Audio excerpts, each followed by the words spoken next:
Hi, today I'm for the CAT S53 and I'll show you how to connect to Wi-Fi this device.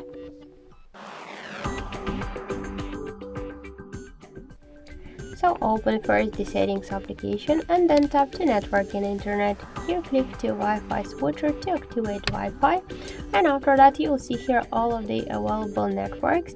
For example, let's select one from these available networks. Here enter the password.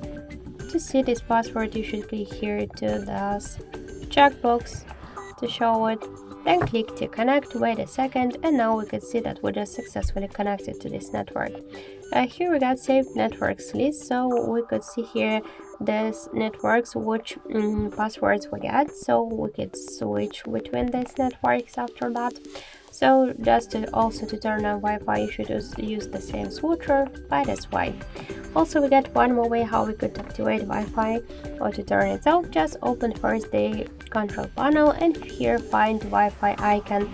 Just click once on the icon to activate Wi-Fi and to turn it off. And to launch Wi-Fi settings, you should just hold it for a while, and that's it. So thank you for watching, and if you find this video helpful, leave thumbs up and subscribe our channel.